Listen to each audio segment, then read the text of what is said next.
دنیا کے 7 عجوبوں کو لوگ دیکھنے کے لیے طویل سفر کرتی ہے، تو یہ اس لیے ہے کہ تھوڑے مشکل کام ہیں، لیکن کوئی ناممکن چیز نہیں ہے۔ تم لمبی مسافتیں طے کر کے جاتے ہو، لیکن اللہ کہتا ہے گھر بیٹھے ذرا آسمان کو دیکھو۔ 1 فٹ کی ٹائل دنیا کا بڑے سے بڑا معمار بغیر کسی سپورٹ کے یا ستون کے کھڑی نہیں کر سکتا۔ اتنا بڑا آسمان بغیر ستونوں کے اس نے کھڑا کیا ہوا ہے۔ ذرا غور تو کرو، تدبر تو کرو، اور زمین کو دیکھو، زمین کیسے ہموار کر دی گئی۔ اللہ اکبر، دیکھنے کو تو مٹی ہے، لیکن اس مٹی کے اندر جب بیج ڈالتے ہیں تو مٹی کا رنگ کیسا ہے، اور جو بیج اگتا ہے وہ کونپل کا رنگ سبز ہوتا ہے۔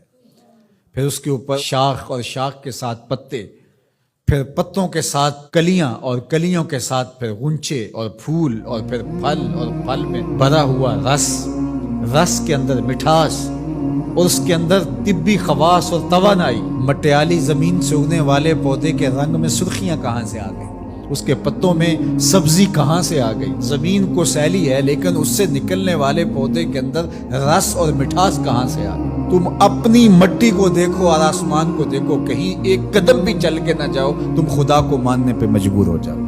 حضرت شیخ فرید الدین عطار کا ایک شعر مجھے یاد آیا، کیا خوبصورت بات کہی۔ سانے کس دی سلاتی می کنت، کیسا کاریگر ہے مٹی سے بادشاہ بنا۔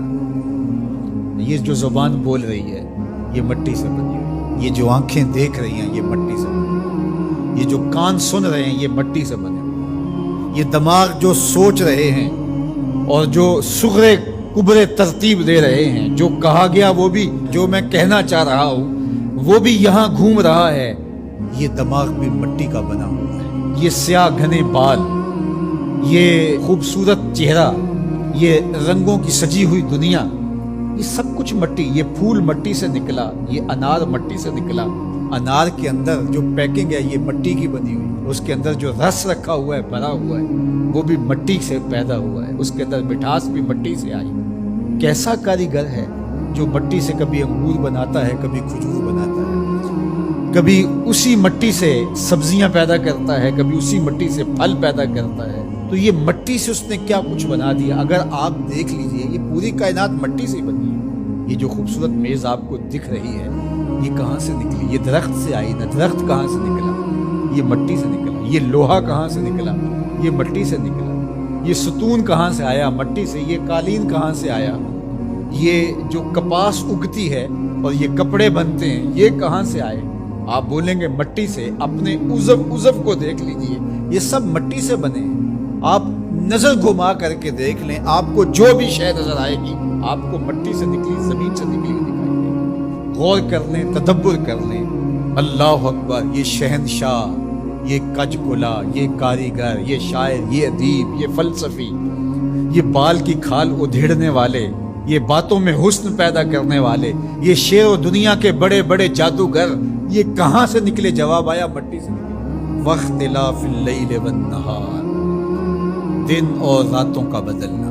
اب سورج کی روشنی اتنی ہے کہ ماحول منور ہے، پھر دھیمی دھیمی تاروں کی چھاؤں، کبھی دن آتا ہے، کبھی رات آتی ہے، کبھی صبح کا سپیدہ نمودار ہوتا ہے، کبھی شام کے دھندلکے ہوتے ہیں، کبھی کالی رات دبیز چادر اوڑے آ جاتی ہے، کبھی چٹا دن ہوتا ہے، کبھی گرم دھوپ ہوتی ہے، کبھی کڑکتی دوپہر ہوتی ہے، کبھی برستی بارش ہوتی ہے، کبھی گھر کے سرمئی بادل آ جاتے ہیں، کبھی کوسے قضا کی رنگینی ہوتی ہے، کبھی دھنک کی شوخیاں ہوتی ہیں، کبھی بادلوں کی اوٹ سے جھانکتا ہوا چاند دکھائی دیتا ہے، کبھی سورج بادلوں کے پیچھے چھپتا نظر آتا ہے، کبھی درد غروب سے زرد لگتا ہے، کبھی سرخ ٹکیا سورج کی دکھائی دیتی ہے، کبھی اتنا روشن کہ دیکھا نہیں جا سکتا۔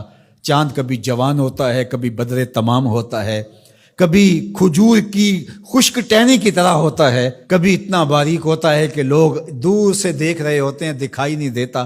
کیا رنگ ہیں، کیا جمال ہے، کیا کیفیت ہے۔ والفلک التی تجری فی البحر، اور کشتیاں جو سمندر میں تیر رہی ہیں۔ 1 فٹ کا لوہا لے کر کے آپ پانی میں پھینکو ڈوب جائے گا، لیکن ہزاروں ٹن وزن لیے ہوئے اس میں لوہا بھی ہے اور بھی چیزیں ہیں، ایک جہاز پانی میں تیرتا ہوا ایک ساحل سے دوسرے ساحل تک پہنچ جاتا ہے، ڈوبتا نہیں ہے۔ وما انزل اللہ من السماء من ماء، اور آسمان سے بارش برستی ہے، گھر کے بادل آتے ہیں، کبھی بوندا باندی ہوتی ہے، کبھی موسلادھار بارش ہوتی ہے، آسمان سے پانی اترتا ہے، کبھی برف کی شکل میں، کبھی شبنم کی صورت میں، کبھی بارش کی شکل میں، اور پھر کیا ہوتا ہے؟ فَأَحْيَا بِهِ الْأَرْضَ بَعْدَ مَوْتِهَا، زمین مری ہوتی ہے پھر زندگی آ جاتی ہے۔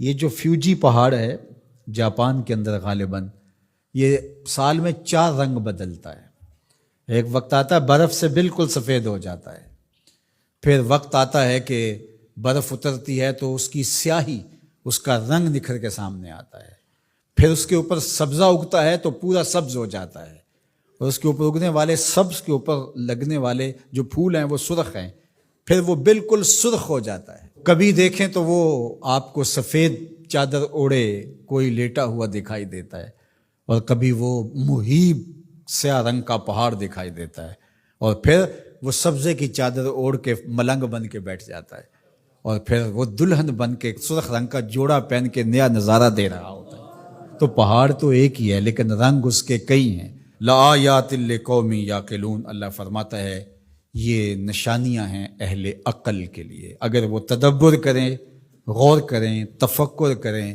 جب کوئل کی آواز آتی ہے تو اس کے لہجے کے اندر یہ درد کس نے رکھا ہے؟ جب بادل گھومتے ہیں اور پانی لے کر کے ٹنوں کے حساب سے گھوم رہے ہوتے ہیں تو یہ کس نے سہار رکھا ہے ان کو؟ یہ آسمان بغیر ستون کے کیسے کھڑے ہیں؟ یہ زمین سے سبزے کیسے اگتے ہیں؟ ہم آکسیجن اپنے لیے ان ہواؤں سے کیسے کشید کرتے ہیں؟ رحم مادر کے اندر نقش و ونگار کیسے بنتے ہیں؟ زندگی کی رمق کیسے آتی ہے؟ حیات جاویداں کا نور کیسے ملتا ہے؟ رنگوں کی کائنات کیسے آباد ہوتی ہے؟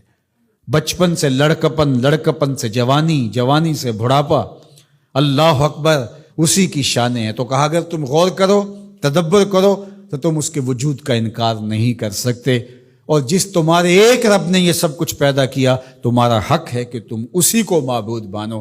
تمہاری پیشانی، تمہاری جبین نیاز کسی اور کے آگے نہیں جھکنی چاہیے، تمہارا سر جھکے تو مالک کی دہلیز کے اوپر۔